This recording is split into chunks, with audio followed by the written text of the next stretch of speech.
Hey folks, today I've got a fun little test I want to do with ActiveTrack that I did not do in my previous giant ActiveTrack versus Skydio 2 comparison video up in the corner there, which is whether or not the Mini 3 Pro will track me downhill. For those who've been around the DJI drone scene a long time, you know that some drones in the past have not actually tracked downhill. They basically flatline out at their zero elevation point. In other words, their takeoff point. So I just took off a second ago and you can see my zero elevation starting point. So I'm curious as I go ahead and enable an ActiveTrack, whether or not it'll properly follow me downhill. Don't worry too much about the speed. I've tested that in the previous video. This is more about whether or not it'll follow me down, 100 or so meters. Worthwhile noting, by the way, I ran about 5K to get here, and I just put the Mini 3 in my backpack right there. This is a simple hydration pack, no actual closed compartments. It's so tiny and lightweight, I did not even notice it at all. One tip though is I put it inside like a super lightweight cloth bag. That way, in the unlikely event it were to pop out the side of my Camelback here, it wouldn't hit the ground. I've got that tied off then onto the actual hydration pack itself. So if you're a trail runner, that's a little tip for you there.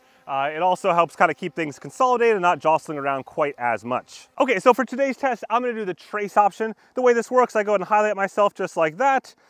Give it a second, there we go. I choose, get this thing out of the way, there we go. I choose ActiveTrack, and then I choose trace and go. Trace is the default, that means it'll stay from behind versus parallel can be off the side. Given I'm descending, and I've only got a short distance till I hit some trees there, I don't want the drone to hit the trees because again, there's no sideways optical avoidance sensors.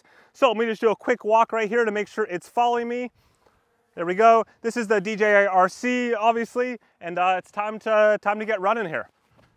So hopefully as I go down this hill, it'll follow right behind me, and hopefully the elevation will stay kind of relative to me. That's what I'm looking for right now. Oh, and as we get going right now, this is a great time to whack that like button. It really does help out the video and the channel quite a bit.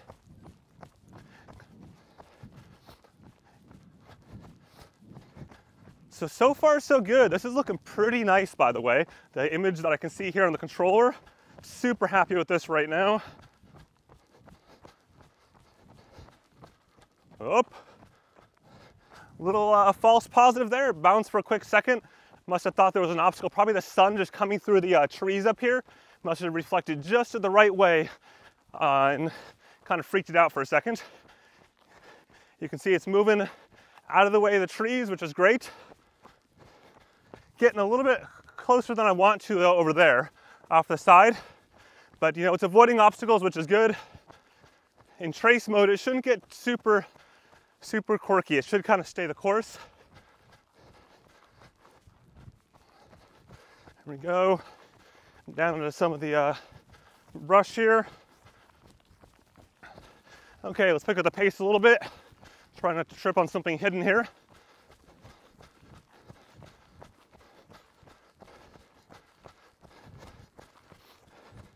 I mean, for a runner or vlog or anyone like that to use this sort of stuff, this is awesome. Like the idea that I can just throw this in my backpack, incredibly lightweight.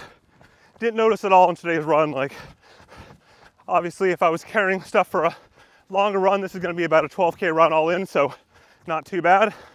But, okay, now we're getting a bit steeper here.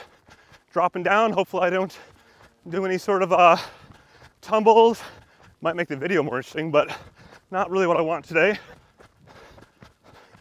Note the elevation. We've dropped 56 meters or so at this point. So here we go. So far so good. Keep on going. And we got a slight up here. And for fun, since at this point we've clearly proven it can follow downhill, why don't we go back up a little bit? Here's to see what it's going to do now that we've lost all this elevation. We'll keep the relative elevation to me correct. These are old little farm roads. The other one on Google Maps showed it was a legit trail. Seems questionable to me. So, oh, this is brutal. This is probably 12% grade, maybe 15. No, it's more than 12. It's definitely 15 to 18%. But it is following me, and it just rose itself up. So it just rose up right there, which is the correct thing to do because maintaining that elevation. That's pretty cool. Let's keep on going down though. Back down we go. Gonna follow me on the turn. Oh, we don't do Don't do the backwards flying, my friend. Oh, there's your J-turn.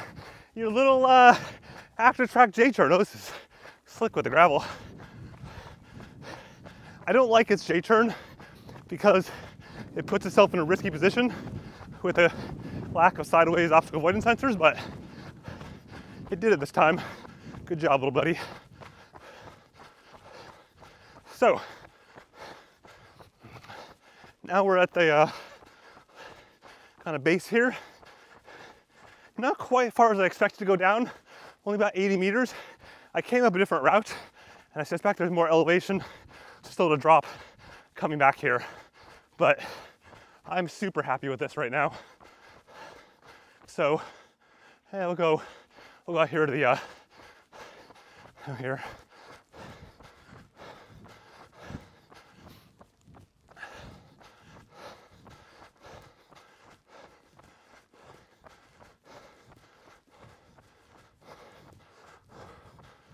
Ooh-wee.